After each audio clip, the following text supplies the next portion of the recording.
러시아 국방성 깊은 지하 사무실에서 흘러나온 녹취 한 줄이 전 세계를 놀라게 했습니다. 한국은 일주일 만에 핵무기를 제조할 수 있다. 이 말이 사실일까요? 3년 전부터 한국의 군사력을 조사해온 러시아 정보 요원의 충격적인 발견. 그리고 그가 사라지기 전 남긴 마지막 경고까지. 작은 동맹국이라고만 여겨졌던 한국의 진짜 모습을 공개합니다. 그 전에 채널을 구독하고 좋아요를 눌러주시고 어디서 시청 중인지 댓글로 알려주세요. 이 이야기를 함께 공감하며 이야기를 이어가요. 그럼 바로 시작하겠습니다. 안녕하세요. 저는 러시아 전략정보 분석관 보로닌입니다. 저희가 한국을 처음 주목하기 시작한 건 3년 전이었어요. 당시만 해도 한국은 미국의 작은 동맹국 정도로만 분류되어 있었습니다. 아시아 지역 중위권 국가, 미국에 의존하는 평범한 동맹국. 그게 전부였죠. 페트로프 장군님은 제가 한국 분석 보고서를 제출했을 때 이렇게 말하셨어요. 보로닌, 우리가 할 일이 너무 많은데 굳이 그런 작은 나라까지 신경 써야 하나? 처음 수집한 데이터도 그리 인상적이지 않았습니다.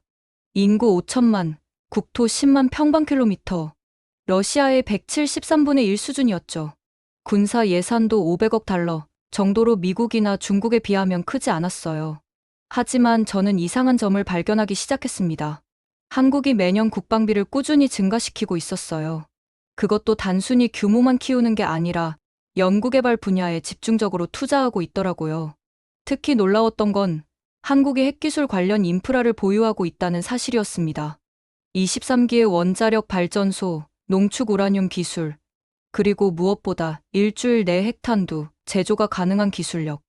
이건 분명히 일반적인 작은 동맹국이 가진 능력이 아니었어요. 페트로프 장군님, 한국에 대해 더 깊이 조사해야 합니다. 저는 두 번째 보고서를 올렸어요. 하지만 장군님의 반응은 여전히 미지근했습니다. 우리가 지금 중국과 미국을 견제하느라 바쁜데 한국까지 신경 쓸 여유가 있나? 과민 반응인 것 같은데. 동료 분석가들도 마찬가지였어요.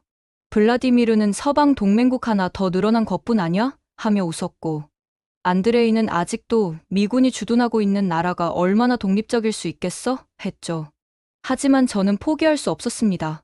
한국의 숨겨진 능력들이 점점 더 명확해지고 있었거든요. 특히 군사 기술의 발전 속도가 예상을 뛰어넘고 있었어요. 국산 전투기 KF-21, 국산 전차 K, 그리고 각종 미사일 기술까지.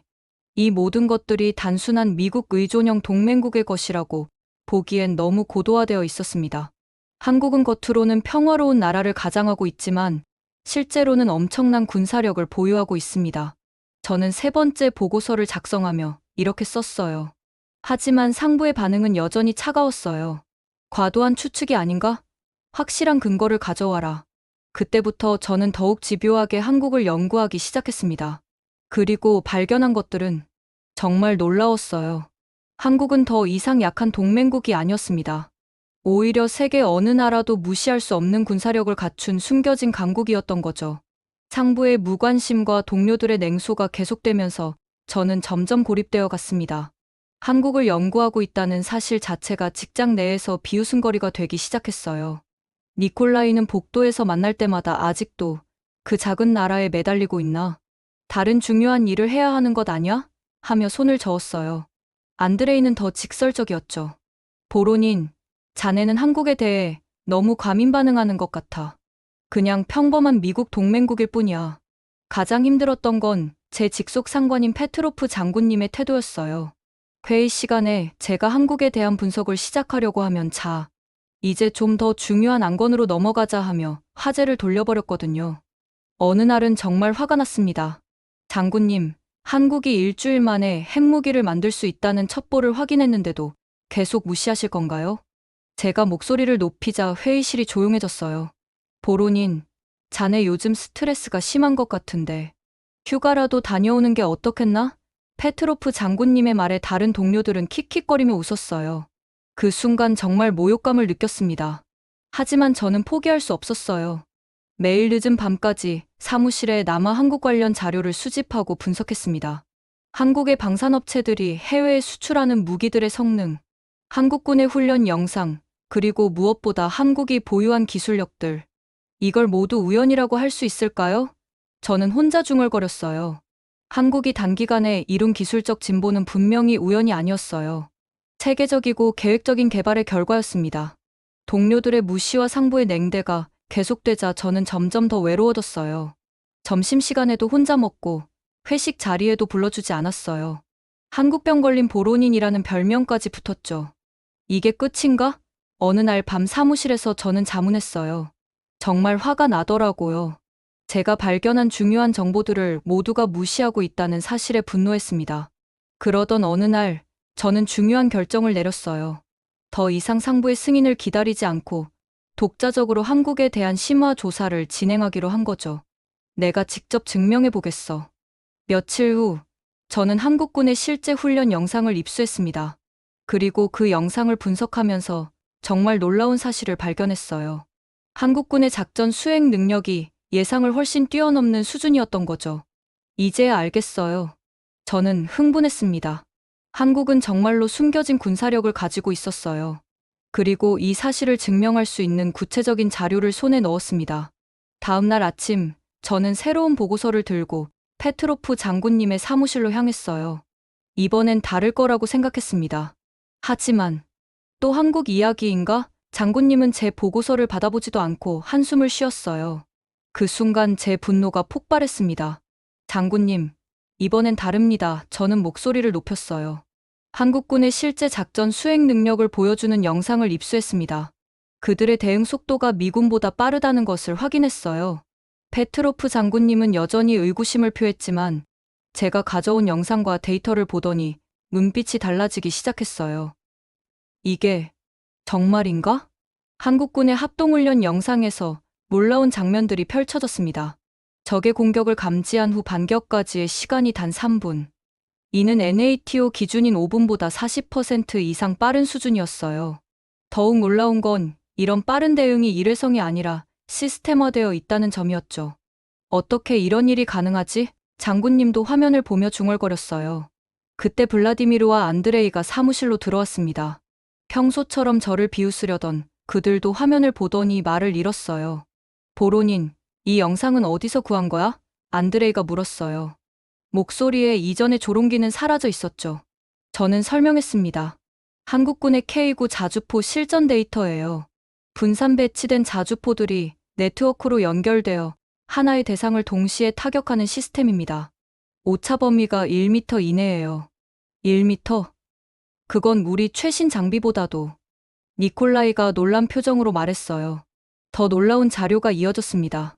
한국의 국산 전투기 KF-21의 실제 성능 데이터였어요.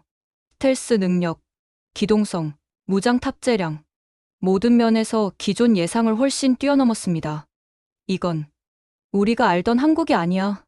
블라디미르가 중얼거렸어요. 제가 가장 충격적인 정보를 공개했을 때였어요. 한국의 핵기술 관련 자료를 스크린에 띄우자 회의실이 조용해졌습니다. 한국은 현재 23기의 원자력 발전소를 운영 중이며 필요시 일주일 내에 핵탄두를 제조할 수 있는 모든 기술과 인프라를 보유하고 있습니다. 제가 말하자 모든 사람이 숨을 죽였어요. 페트로프 장군님이 입을 열었습니다. 보로닌, 이 정보의 신뢰성은? 장군님, 이건 여러 경로를 통해 검증된 정보입니다. 그들이 조용히 준비해온 것이에요. 그때 안드레이가 말했어요. 내가 보기에도 이건 우연이 아니야. 너무 체계적이고 계획적이야. 니콜라이도 동의했습니다. 그동안 우리가 한국을 과소평가했던 것 같아. 장군님은 잠시 생각하더니 말했어요. 보론인, 한국에 대한 전면적인 재평가가 필요해 보이네. 자네가 팀장이 되어 이 프로젝트를 진행해보게. 그 순간 저는 정말 기뻤어요. 드디어 제 주장이 인정받았고 동료들도 한국의 숨겨진 능력을 인정하기 시작했습니다. 고마워요, 장군님. 한국의 진짜 모습을 보여드리겠습니다. 저는 자신감에 찬 목소리로 말했어요. 그날부터 우리 팀은 한국에 대한 전면적인 분석에 착수했습니다. 그리고 우리가 발견한 것들은 정말 놀라웠어요. 본격적인 조사가 시작되자 매일이 놀라움의 연속이었어요. 우리가 발견한 사실들은 기존의 인식을 완전히 뒤바꿔 놓았습니다. 첫 번째 충격은 한국의 분산형 지휘통제 시스템이었어요. 서울, 계룡대, 대전 등 각 지역에 분산된 지휘통제 센터들이 AI 네트워크로 연결되어 있었습니다. 하나가 파괴되어도 다른 곳에서 즉시 지휘 기능을 이어받는 시스템이었죠. 이건 우리도 못 만든 기술이야. 블라디미르가 화면을 보며 감탄했어요. 더욱 놀라운 건 의사결정 속도였습니다. 기존의 수직적 지휘 체계와 달리 현장에 권한을 분산시켜 의사결정이 43% 더 빨라진 거예요. 적의 공격 징후 포착부터 반격까지 평균 2분 30초. 이건 세계 최고 수준이었어요. 안드레이가 자료를 분석하며 말했습니다. 보로닌, 이걸 봐. 한국군은 개별 부대가 독립적으로 작전을 수행할 수 있도록 훈련받았어. 이건 우리 러시아나 미국도 완전히 구현하지 못한 시스템이야. 한국의 위성과 드론 네트워크도 놀라웠어요. 정찰 위성 수십 기와 수천 대의 드론이 실시간으로 정보를 공유하며 전장 상황을 감시하고 있었습니다. 그리고 이 모든 정보가 AI로 분석되어 즉시 작전에 반영되고 있었죠. 이건 완전한 네트워크 전장이야. 니콜라이가 흥분하며 외쳤어요. 지금까지 이론으로만 존재했던 개념을 실제로 구현했다고? 페트로프 장군님도 믿기 어렵다는 표정이었어요. 정말로 한국이 이런 시스템을 운용하고 있다는 말인가? 다음에 발견한 사실은 더욱 충격적이었습니다. 한국의 사이버 전력이었어요. 세계 5위 수준의 사이버 방어 능력과 더불어 사이버 공격 능력까지 갖추고 있었습니다. 장군님, 한국은 이미 북한의 사이버 공격을 수십 차례 막아낸 경험이 있어요. 그 과정에서 축적된 기술력이 상당합니다. 제가 보고하자 장군님은 고개를 끄덕였어요. 하지만 가장 놀라운 발견은 따로 있었어요. 한국의 무기 수출 데이터를 분석하면서 알게 된 사실이었죠. 장군님, 한국이 러시아의 전통적 무기 수출 시장을 잠식하고 있습니다. 저는 그래프를 가리키며 말했어요. 특히 동유럽과 중동 지역에서. 알고 보니 한국은 이미 세계 8위의 무기 수출국이었어요. K9 자주포는 폴란드에, K 전차는 폴란드와 루마니아에, KAI T-50 고등훈련기는 인도네시아와 태국에 계속 이어지는 수출 실적이었습니다. 이 자료를 보면 한국제 무기가 러시아제보다 선호되고 있어요. 안드레이가 충격적인 사실을 지적했어요. 특히 구소련권 국가들마저 러시아 대신 한국을 선택하고 있습니다. 그 이유도 명확했어요. 한국은 단순히 무기만 파는 게 아니라 운용 기술과 유지보수까지 패키지로 제공했습니다. 더 나아가 기술 이전까지 포함한 전략 동맹 네트워크를 구축하고 있었어요. 이건 단순한 무기 수출이 아니야. 전략적 영향력 확장이지. 블라디미르가 심각한 표정으로 말했어요. 그 순간 제가 깨달았습니다. 한국은 우리가 생각했던 것보다 훨씬 더 전략적으로 움직이고 있었어요. 작은 동맹국이 아니라 독자적인 군사 강국으로 발돋움하고 있었던 거죠. 장군님, 한국은 더 이상 무시할 수 없는 존재입니다. 제가 결론을 내렸을 때 회의실의 모든 사람이 동의했어요. 이제 정말 충격적인 발견을 할 때가 왔어요. 한국 사회의 군사 문화를 조사하던 중 우리는 믿기 어려운 사실을 알게 되었습니다. 한국 성인 남성의 70%가 실제 사격 경험을 갖고 있다고? 니콜라이가 놀란 표정으로 자료를 보고 있었어요. 그렇습니다. 한국에서는 18개월간의 병역이 의무였어요. 이는 단순한 강제가 아니라 국가 정체성의 일부로 자리 잡아 있었습니다. 젊은이들이 군대에서 사격, 전술, 통신 등 다양한 군수 기술을 배우고 있었던 거죠. 신기한 건 이게 부담이 아니라 자랑스러워하는 문화라는 점이야. 안드레이가 현지 조사 보고서를 읽으며 말했어요. 군대를 사회의 대학이라고 부른다고? 더욱 놀라운 건 예비군 시스템이었어요. 제대 후 8년간 예비군으로 활동하며 꾸준히 훈련을 받습니다. 이는 한국이 필요시 수백만 명의 훈련받은 인력을 즉시 동원할 수 있다는 뜻이었어요. 계산해 보니 한국은 약 600만 명의 예비 전력을 보유하고 있어요. 제가 보고하자 페트로프 장군님이 눈을 크게 떴어요. 블라디미르가 웃으며 말했습니다. 한국에서는 편의점에서 컵라면 사는 것보다 총기 사격 경험 찾기가 더 쉽다는 농담이 있다더군요. 하지만 이것이 전부가 아니었어요. 한국의 민간 기업들도 군사 산업에 깊이 관여하고 있었습니다. 삼성, LG, 현대 같은 대기업들이 국방 관련 자회사를 운영하며 첨단 기술을 개발하고 있었죠. 특히 삼성의 경우 반도체 기술을 무기 시스템에 적용하고 있어요. 안드레이가 설명했어요. 미사일의 정밀도를 높이는 핵심 기술이 바로 여기서 나옵니다. 더 놀라운 건 한국 국민들의 안보 의식이었어요. 북한과의 분단 상황 때문에 국민 모두가 안보를 중요하게 생각했습니다. 이는 정부의 국방 정책에 대한 높은 지지율로 나타났어요. 보로닌, 이 통계를 봐요. 니콜라이가 손을 들었어요. 한국 국민의 85%가 강한 군대의 필요성에 동의한다고 나와 있어요. 이런 국민의식은 실제로 강력한 군사력 구축을 가능하게 했습니다. 높은 국방비에 대한 국민적 합의, 병역 의무에 대한 수용, 그리고 안보 위협에 대한 공동 대응 의지. 이건 정말 강력한 사회적 결속력이야. 블라디미르가 감탄했어요. 개인주의가 강한 서구 사회에서는 찾아보기 어려운 모습이지. 한국의 여성들도 예외가 아니었어요. 의무는 아니지만 많은 여성들이 자발적으로 군에 입대했고 민방위 훈련에도 적극 참여했습니다. 심지어 학교에서부터 안보 교육이 이루어지고 있었죠. 한국은 온 국민이 하나의 거대한 군사 공동체를 이루고 있어요. 제가 정리했어요. 이게 바로 한국의 진짜 힘입니다. 페트로프 장군님이 고개를 끄덕였어요. 이제 알겠네. 한국의 힘은 단순히 무기나 기술에만 있는 게 아니라 전 국민의 의지에 있는 거군. 그 순간 우리는 깨달았어요. 한국이 강한 이유는 첨단 기술이나 현대식 무기만 때문이 아니었습니다. 온 국민이 하나 되어 조국을 지키려는 의지. 그것이 진짜 힘이었어요. 이런 나라를 어떻게 상대할까요? 안드레이가 중얼거렸어요. 그 질문에 우리는 모두 말을 잃었습니다. 한국 브랜드 파워의 진실을 발견했을 때 우리는 정말 놀랐어요. 한국이 단순히 무기를 수출하는 게 아니라 전략적 파트너십을 구축하고 있었던 거죠. 폴란드가 K9 자주포 1000대 이상을 주문했다고? 니콜라이가 믿기 어렵다는 표정으로 자료를 봤어요. 그것도 놀랍지만 더 시사하는 바가 컸어요. 폴란드는 전통적으로 러시아제 무기를 사용해왔는데 이제 한국제를 선택한 거였어요. 게다가 단순한 무기 도입이 아니라 기술 이전과 현지 생산까지 포함된 계약이었죠. 여기 봐, 에스토니아, 라트비아도 한국의 K9 자주포를 선택했어.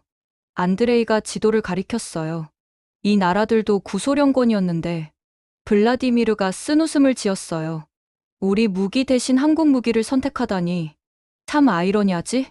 더 충격적인 건 아시아 시장이었어요. 한국은 인도, 인도네시아, 태국, 말레이시아 등의 다양한 무기를 수출하고 있었습니다. 특히 스마트 무기와 드론 기술에서 러시아나 미국과 경쟁하고 있었어요. 이 그래프를 보면 한국의 무기 수출이 매년 30% 이상 증가하고 있어요. 제가 지적했어요. 이 속도라면 곧 세계 5위 무기 수출국이 될 거예요. 한국의 경쟁력 비결은 명확했어요. 가격 대비 성능이 뛰어나고 사후 관리가 확실했습니다. 무엇보다 기술 이전을 포함한 패키지 거래를 선호했죠. 터키를 봐요. 니콜라이가 말했어요. KAI T50 훈련기를 도입하면서 기술도 함께 이전받았어요. 이제 터키도 국산 훈련기를 개발하고 있고요. 이건 단순한 무기 거래가 아니었어요. 한국은 수입국을 기술 파트너로 만들어 장기적인 관계를 구축하고 있었습니다. 이를 통해 운용 노하우와 부품 공급까지 연결된 전략 동맹 네트워크를 만들어가고 있었죠. 가장 놀라운 건 이거야. 블라디미르가 화면을 가리켰어요. 노르웨이가 K9 자주포를 선택했대.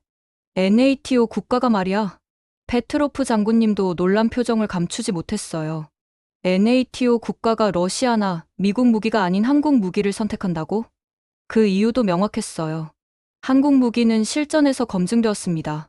북한과의 긴장 관계 속에서 지속적으로 개선되고 발전해온 거죠. 이론이 아닌 실전 경험에서 나온 기술이었습니다. 한국의 무기는 단순히 저렴한 게 아니야. 안드레이가 분석했어요. 성능도 세계 최고 수준이고 신뢰성까지 갖추고 있어. 한국의 드론 기술도 주목받고 있었어요. 공격용 드론부터 정찰 드론까지 다양한 라인업을 갖추고 있었고, 우크라이나 전쟁에서 검증된 기술을 적용하고 있었죠. 자율 무기 체계에서도 한국이 앞서 나가고 있어요. 제가 새로운 자료를 제시했어요. AI 기반 표적 식별 시스템, 무인 전투 차량, 미래 전장을 준비하고 있어요. 그때 니콜라이가 중요한 지적을 했어요. 한국은 무기 수출과 함께 자국의 전략적 가치도 높이고 있어. 이제 많은 나라가 한국을 중요한 파트너로 여기고 있다고. 그 순간 우리는 깨달았습니다.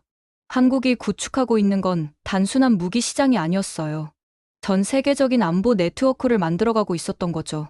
한국은 정말 똑똑하게 움직이고 있네. 페트로프 장군님이 감탄했어요. 작은 나라이지만 전략적으로는 대국 못지않아. 어떻게 생각하시나요? 재미있으셨다면 좋아요, 구독, 알림 설정 잊지 마시고 댓글에 여러분 의견도 남겨주세요. 하지만 이쯤에서 우리 팀의 위기가 찾아왔어요. 한국에 대한 조사가 깊어질수록 상부에서 압력이 들어오기 시작했습니다. 보론인, 너무 깊이 파고들지 말게. 페트로프 장군님이 조심스럽게 말했어요. 위에서 민감해하고 있어. 그럴 만도 했어요. 우리가 발견한 사실들이 너무 충격적이었거든요. 한국이 단순한 동맹국이 아니라 독자적인 군사 강국이라는 것이 밝혀지면서 러시아 내부에서도 당황하는 분위기였어요. 한국의 핵기술과 미사일 기술이 이 정도라면 블라디미르가 걱정스러운 표정으로 말했어요. 우리 극동 지역에도 영향을 미칠 수 있어. 니콜라이도 동의했어요. 게다가 한국이 미국과 일본과 삼각 동맹을 강화하고 있다면 우리로서는 새로운 전략이 필요해. 가장 우려스러운 건 한국의 기술 발전 속도였어요. 매년 놀라운 속도로 새로운 무기 체계를 개발하고 있었고, 특히 AI와 드론 기술에서는 러시아나 미국도 못지않은 수준에 도달해 있었습니다. 이 속도라면 5년 후에는 어떻게 될까? 안드레이가 중얼거렸어요. 그런데 더 충격적인 소식이 들려왔어요. 한국이 러시아 변방 지역에도 영향력을 확대하고 있다는 정보였습니다. 중앙아시아 국가들과의 경제협력을 통해 영향력을 넓히고 있었어요. 우즈베키스탄과 카자흐스탄에서 한국 기업들이 활발하게 활동하고 있어요. 제가 보고했어요. 그들도 한국의 기술력에 관심을 보이고 있습니다. 이건 더 이상 단순한 군사력 문제가 아니었어요. 경제적 영향력까지 확대되고 있었던 거죠. 한국이 소프트 파워와 하드 파워를 동시에 확대하고 있었습니다. 문제는 우리가 이 모든 걸 모르고 있었다는 거야. 블라디미르가 한숨을 쉬었어요. 한국을 너무 과소평가했어. 그때 정말 놀라운 정보가 들어왔어요.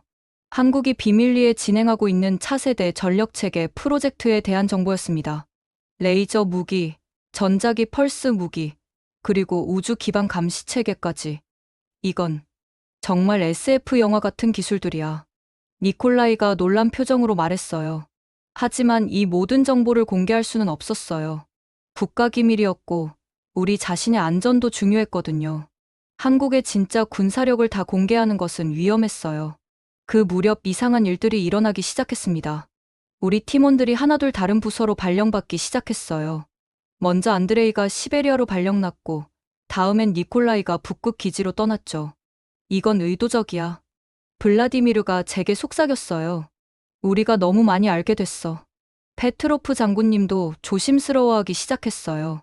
보론인, 자네도 이제 그만하는 게 좋겠어. 너무 위험해지고 있어. 하지만 저는 멈출 수 없었어요. 진실을 알게 된 이상 침묵할 수 없었습니다. 그러던 어느 날 밤, 저는 마지막 녹음을 시작했어요. 만약 이 녹음을 듣고 있다면 저는 이미 사라졌을 거예요. 저는 녹음기에 대고 말했어요. 하지만 제가 발견한 진실만은 남겨야 합니다. 그 녹음이 바로 처음에 말한 그 녹음이었어요. 제가 사라지기 전 마지막으로 남긴 증언. 한국은 조용한 전쟁 국가입니다.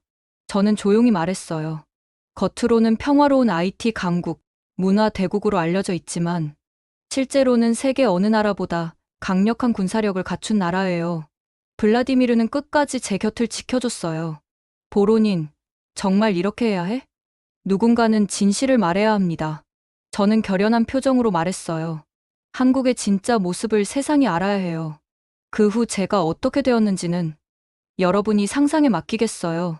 하지만 제 녹음은 여러 경로를 통해 유출되었고 전 세계 정보기관들이 한국을 재평가하기 시작했습니다. 페트로프 장군님은 나중에 이렇게 회고했다고 해요. 보론인이 옳았다. 우리는 한국을 너무 오래 무시했어. 이제 한국의 진짜 모습이 조금씩 드러나고 있어요. 더 이상 작은 동맹국이 아닌 독자적인 군사 강국으로서의 면모를 보이고 있습니다. 특히 최근 들어서는 한국의 영향력이 전 세계로 확산되고 있어요. K9 자주포가 전 세계 40여 개국에 수출되었고 한국의 방산업체들이 국제시장에서 러시아와 중국을 밀어내고 있습니다. 통계를 보면 한국의 무기 수출액이 2020년 27억 달러에서 2023년 170억 달러로 급증했어요. 세계 무기 수출 순위에서도 9위에서 4위로 뛰어올랐죠. 더욱 놀라운 건 기술력입니다. 한국이 개발 중인 KF-21 전투기는 5세대 전투기 수준이고 K 흑표 전차는 세계 최고 수준의 화력과 기동성을 자랑해요. 한국은 이제 군사기술 수출국이 되었어요. 어느 유럽 분석가가 말했다고 해요. 그들이 개발한 기술이 우리에게 역수입되고 있습니다. 그리고 무엇보다 중요한 건 한국 국민들의 단결된 의지예요. 북한이라는 위협 앞에서 전 국민이 하나 되어 나라를 지키려는 강한 의지를 보이고 있어요. 제가 마지막 녹음에서 했던 말이 계속 맴돌아요. 한국을 과소평가하지 마세요. 조용하지만 강한 나라, 평화를 사랑하지만 필요시 누구보다 강하게 싸울 수 있는 나라. 그게 바로 한국입니다. 어쩌면 이 이야기가 알려지면서 한국에 대한 시선이 바뀔지도 모르겠어요. 더 이상 보호받는 작은 동맹국이 아닌 스스로를 지킬 수 있는 강한 나라로 인정받게 될 것 같아요. 제 이야기를 끝까지 들어주신 여러분께 감사드려요. 진실은 때로는 위험하지만 항상 밝혀져야 한다고 생각해요. 한국의 진짜 모습을 이제 여러분도 아시게 되었으니까요. 네. 오늘 사연은 여기까지입니다. 아니, 뭐 군사력이 강하다는 것이 죄가 될까요? 참 한국도 조용히 대비하느라 고생이 많았죠? 그래도 이제 세계가 한국의 진짜 실력을 인정하게 되었으니 다행입니다. 소중한 사연을 보내주신 보로니님, 진심으로 감사드립니다. 자, 오늘 이야기 어떻게 들으셨나요? 공감되셨다면 구독, 좋아요, 알림 설정 부탁드리고 댓글에 한국을 응원하는 한마디도 꼭 남겨주세요. 지금까지 사연을 전해드린 정연지이었습니다. 끝까지 시청해주신 모든 분들 고맙습니다. 더 좋은 영상으로 다시 찾아뵐게요. 감사합니다.